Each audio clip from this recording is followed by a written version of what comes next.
TRE 3 के अभ्यर्थी कल रात तक जान सकेंगे कोटिवार विषयवार रिक्तियां और सामान्य प्रशासन विभाग से बीपीएससी को अभी सिर्फ माध्यमिक और उच्च माध्यमिक की रिक्तियां हुई हैं प्राप्त हैं। यानी आप समझ रहे होंगे कि बीपीएससी जो टीआरई की जो आपकी भर्ती हैं वो यहाँ पे विषयवार जो रिक्तियां हैं सामान्य प्रशासन विभाग से बीपीएससी को अभी सिर्फ जो है वो माध्यमिक और उच्च माध्यमिक की जो है रिक्तियां प्राप्त हुई हैं।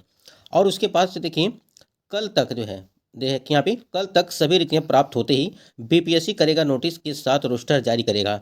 यानी कि विषयवार जो रिक्तियां आपकी वो विषयवार जो रिक्तियां हैं वो आपको कल यानी कि ऑफिशियल साइट पे ये सारी चीज़ें देखने को मिल जाएगी। और आपको बता दें कि इस बार जो फॉर्म अप्लाई हो रहा है उसमें बहुत सारे कैंडिडेट ऐसे हैं जो अभी तक फॉर्म अप्लाई नहीं किए हैं, बहुत ही कम है। अभी तक हमने जहाँ तक देखा है वो 96,000 के आसपास जो है फॉर्म अप्लाई हुए हैं, यानी कि बीपीएससी टीआरई 3.0 में, और जो कि आपके 10 तारीख से फॉर्म अप्लाई होना वो स्टार्ट हुए थे। लेकिन देखिए जब तक ये रोस्टर जारी नहीं किया जाएगा, यानी आपको बता दें रोस्टर जब तक जारी नहीं किया जाएगा किस विषय में कितनी सीटें हैं इसको लेकर के अभ्यर्थी काफ़ी ज़्यादा यहाँ पे सोच रहे हैं कि कम से कम सीटों का पता चल जाए कि किस विषय में कितनी सीटें हैं। उसके हिसाब से जो है आप देखेंगे कि जैसे ही जारी किया जाएगा, यानी कि कल जो है इसको जारी कर दिया जाएगा रोस्टर, ठीक है।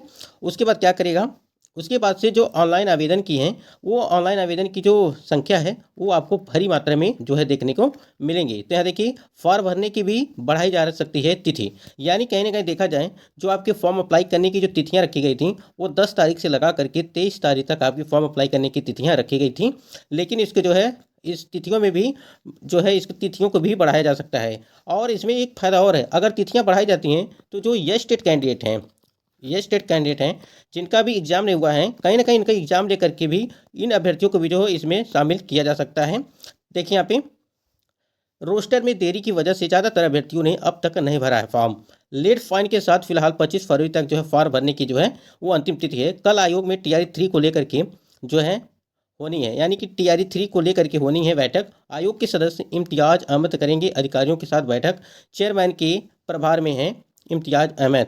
तो यहाँ पे आप देख सकते हैं कि जो है फॉर्म अप्लाई करने की जो तारीख है उसमें भी यह बढ़ाने की मांग चल रही है, यानी कि जो खबर निकल के आ रही है वो फॉर्म अप्लाई करने फॉर्म भरने की भी तिथि जो है वो बढ़ाई जा सकती है। तो अगर तिथि बढ़ाई जाएगी तो आपको पता है कि जितने भी कैंडिडेट हैं चाहे वो सीटेट अपेयरिंग वाले हो, क्योंकि अभी सीटेट अपेयरिंग का जो रिजल्ट तो जारी कर दिया गया है लेकिन वहाँ पर जो है डिजी लॉकर में वो चीज़ें नहीं आई, क्योंकि जब तक डिजी लॉकर में आएंगी नहीं तब तक यहाँ पे अभ्यर्थी के मन में जो है और अलग अलग जो रिक्तियां हैं, मतलब कि अलग अलग जिले से जो है रिक्तियां आ गई। आपकी एक आई है पूर्णिया से, आपको बता दें पूर्णिया से आई है जिसमें आपको 3,000 से ऊपर जो है रिक्तियां देखने को मिली हैं। वहीं अगर मुजफ्फरपुर की बात करें, ठीक है, मुजफ्फरपुर की बात करें तो वहाँ पर भी 3793 करके आपकी जो है रिक्तियां देखने को मिल रही हैं। तो इस प्रकार से 3,000 से ऊपर यहाँ 3,000 यहाँ लगभग 7 से 8,000 के आसपास जो है यहाँ पे 2 जिलों की जो रिक्तियाँ हैं वो दे दी गई हैं, विषयवार रिक्तियाँ दी गई हैं कि किसमें कितनी कितनी जो है विषय हैं वर्गवाज भी दिए गए हैं। जैसे आप 1 to 5 की बात करें या 6 to 8 की बात करें, इन दोनों जिलों से जो है रिक्तियाँ वो प्राप्त हो चुकी हैं। और कल यानी कि कल से जो है आपका रोस्टर तैयार हो जाएगा और ये सारी चीज़ें देखने को मिल जाएंगी। अदर स्टेट वालों के लिए बात कर लेते हैं। अगर आप अदर स्टेट के कैंडिडेट हैं और आप सीटेट को लेकर के परेशान हैं तो आपको सीटेट में 90 नंबर यानी कि चाहिए, और इससे अधिक कम है आप तो फॉर्म अप्लाई नहीं करेंगे, नहीं तो आपके फॉर्म जो है वो रिजेक्ट हो जाएंगे। देखिए अगर फॉर्म रिजेक्ट नहीं हुआ और आप परीक्षा देती हैं तो कहीं ना कहीं ज्वाइनिंग होने के बाद जो है आप को जो है बाहर कर दिया जाएगा। जैसे हमने एक नोटिस भी आपको दिखाया था। और अदर स्टेट के कैंडिडेट के लिए जो था किसी ने 86 नंबर पाया था, किसी का 87 था, 88 था, ठीक है, और 89 करके था, इस प्रकार से था। यानी कि 90 नंबर चाहिए, चाहे वो मेल हो चाहे फीमेल हो, इन दोनों के लिए 90 नंबर चाहिए, तभी फॉर्म आप भर सकते हैं और तभी आप परीक्षा दे सकते हैं। अन्यथा नहीं दे सकते हैं, आपके फॉर्म रिजेक्ट हो सकते हैं। इसलिए ऐसे अभ्यर्थी जो फॉर्म अप्लाई नहीं करेंगे जिनका जो है सारे चीज़ डॉक्यूमेंट कंप्लीट है नहीं है, या उनका जो है सीटेड नहीं कंप्लीट है या डीएलएड नहीं कंप्लीट है, तो ऐसे में जितने भी कैंडिडेट हैं अगर फॉर्म अप्लाई कर रहे हैं तो वो फॉर्म अप्लाई न करें, क्योंकि 3 अटैम्प्ट भी जो है वो रखा गया है। अब इस 3 अटैम्प्ट पर जो है मोहर लगने वाली है, यानी कि अब इसको 5 अटैम्प्ट किया जा रहा है। अगर 5 अटैम्प्ट की बात करें तो 5 अटैम्प्ट किया जा रहा है, और इस 5 अटैम्प्ट को होने के बाद क्योंकि टीआरई 1 हुआ और टीआरई 1 2 हुआ, ठीक है, तो ऐसे में काफ़ी ज़्यादा लोगों को जो है एज रिलैक्सेशन को लेकर के यहाँ पे परेशानी था, क्योंकि इन दोनों भर्तियों में उनका जो है एज रिलैक्सेशन खत्म हो गया तीसरी में। इसलिए यहाँ पे जो जितने भी कैंडिडेट एज रिलैक्सेशन को लेकर के उनके लिए यहाँ पे अगर बढ़ाई जाती है 10 साल के लिए, कम से कम इनकी एज रिलैक्सेशन मिलना चाहिए 10 साल के लिए। पासिंग मार्क्स की बात करें यदि यहाँ पे महिला पासिंग मार्क्स कितने हैं, देखिए आप लोग को हमने दिखाया था कि 40%, ठीक है। इस प्रकार से 35.6% ऐसे ऐसे करके हमने आपको कई सारे जो न्यूनतम यहाँ पे पासिंग मार्क्स रखा गया था उसको आप लोग यहाँ पे समझे होंगे। यहाँ पे अगर 40% दिया था और यहाँ पे BC2 के लिए 36.5%, EBC के लिए यहाँ पे दिया था 34% और 32% दिया था। अगर यहाँ पे 120 की बात करें, क्योंकि आपके 150 नंबर के पेपर होंगे, लेकिन हम लोग 120 की बात करेंगे, इसी पे आपके जो है ये कट ऑफ हो गई। उसके बाद यहाँ देखिए, अगर 40 है तो कम से कम आपके 48 नंबर होने चाहिए और 36.5 है, ठीक है। तो आपको लगभग 43.8 करके, तो यहाँ पे 44 मान के चलिए, ठीक है, 44, और यहाँ 34 है, ठीक है। तो यहाँ पे 40.8, ठीक है। EBC की बात करें अगर, तो EBC के लिए तो यहाँ पे आप अगर है तो इसको आप 41 मान के चलिए।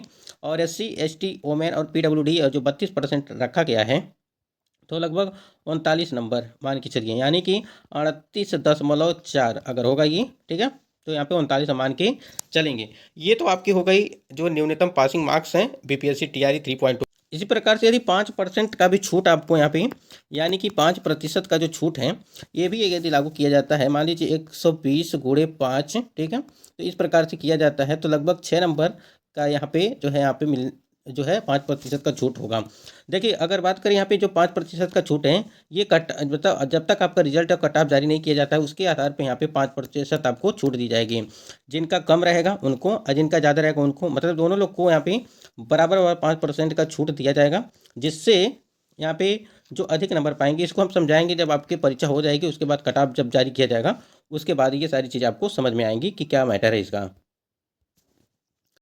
और यहाँ पे जो अंतिम 3 मौका के लिए हमने बात किया, ठीक है, यानी कि 3 अटेम्प्ट को लेकर के 5 अटेम्प्ट जो हैं वो फाइल अब पहुँच चुकी है। बस उस फाइल पे जो क्या है, सिग्नेचर बाकी हैं, ठीक है, सिग्नेचर होना बाकी है। उसके बाद से ये आपको 3 अटेम्प्ट से हटा करके अब इसको 5 अटेम्प्ट कर दिया जाएगा। तो यहाँ पे आप लोग को इसके बारे में सोचना नहीं है, ये क्रिया हो चुकी है, ये सारी चीज़ें हो चुकी हैं, बस एक सिग्नेचर होना बाकी है। तो ये सिग्नेचर होते ही आपको नोटिस जारी कर दिया जाएगा।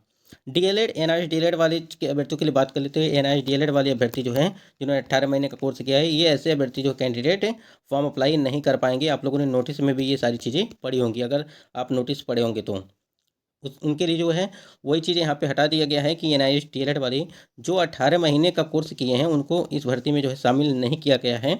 उस नोटिस में जो है सारी चीज़ें मेंशन की गई हैं। सीटेट BEd जिनका भी अपेयरिंग स्टूडेंट नहीं है, तो ऐसे स्टूडेंट क्या हैं कि जो जिनका कंप्लीट हो चुका है वो अप्लाई करेंगे फॉर्म, और जिनका कंप्लीट नहीं है वो अप्लाई नहीं करेंगे, क्योंकि अटैम्प्ट है और अटैम्प्ट अगर ख़राब हो जाएगा तो आपको दोबारा मौका नहीं दिया जाएगा।